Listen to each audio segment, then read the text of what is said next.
In the last video, I started talking to you about range on the electric vehicle and things that could affect it. Well, I want to go a little farther into things that affect it, especially environmental here. Now, I said you could lose 20 to 25% of the range in cold temperatures, or not just cold temperatures, but snow, rain. That is true. It depends, of course, on your driving, but give you an idea, I drove back from Seattle, and that was 3 or 4 weeks ago, and I came within 19 miles of being completely out of charge before I got to one of the charging stations.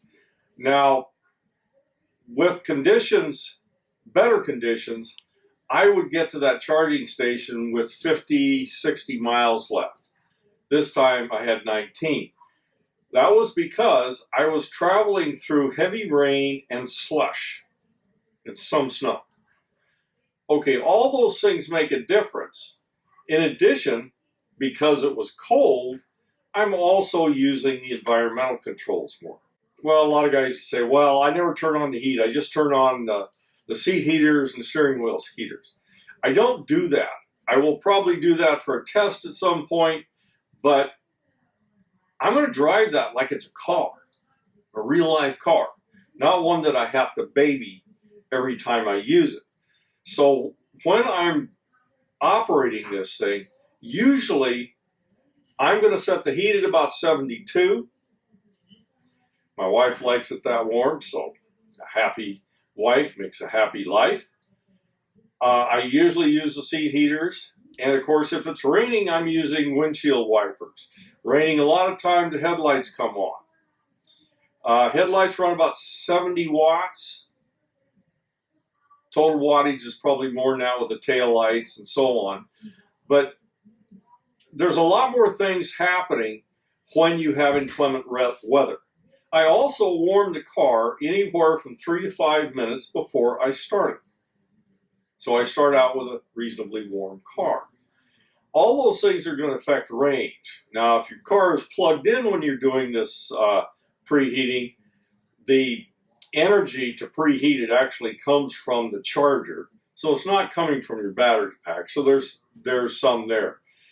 Another part of this is battery conditioning. Now, I found battery conditioning to not be a big deal.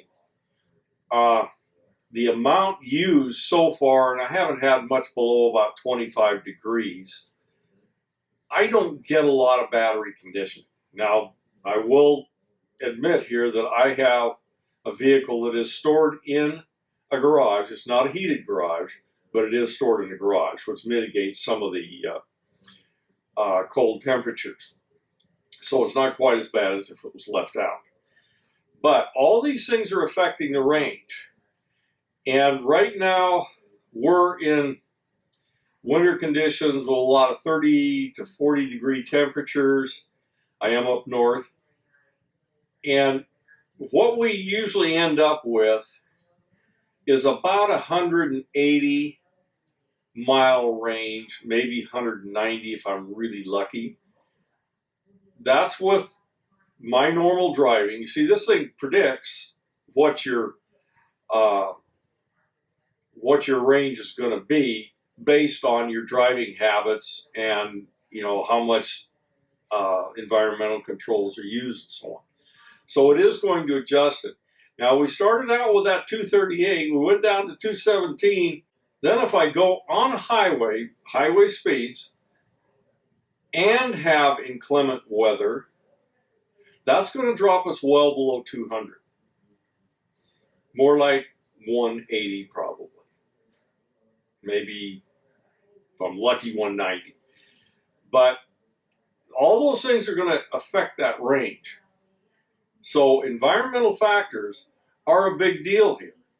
But if you're testing, or if you're deciding on an electric car, this is something. Do you want to live with a car that's cold all the time? Do you want to just drive a cold car so you can save some energy? Well, obviously I don't. I want to be reasonably comfortable in the car, so I'm going to use the environmental controls as I drive the car, regardless. Now, you do a little better in town because you don't have the wind resistance of the high-speed driving. But it's not a whole lot.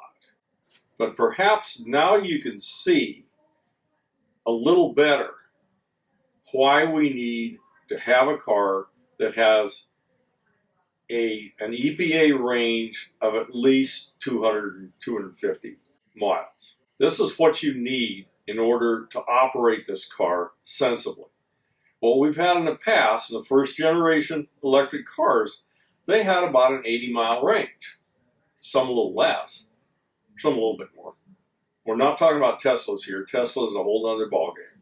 But until we got over 200 miles range, and then you start knocking off all the things that are going to happen when you're using the vehicle, that is going to reduce the range. And so you need at least that much just to have a sensible vehicle. Today, I drove about 70 miles. I would have used up, on the first generation Nissan Leafs, I wouldn't have made it. I'd have had to come back and charge. You need to understand that range is extremely important, and it doesn't really mean, if I say I got 238 miles range, it doesn't really mean that. It's less than that. The next thing I'm going to go into on range is what I would expect to happen for combination driving. You should understand, I live about 20 miles out of a metropolitan area. So let's see in the next one what I would use under some of the, quote, normal days in the winter in this electric car. That's it on this one.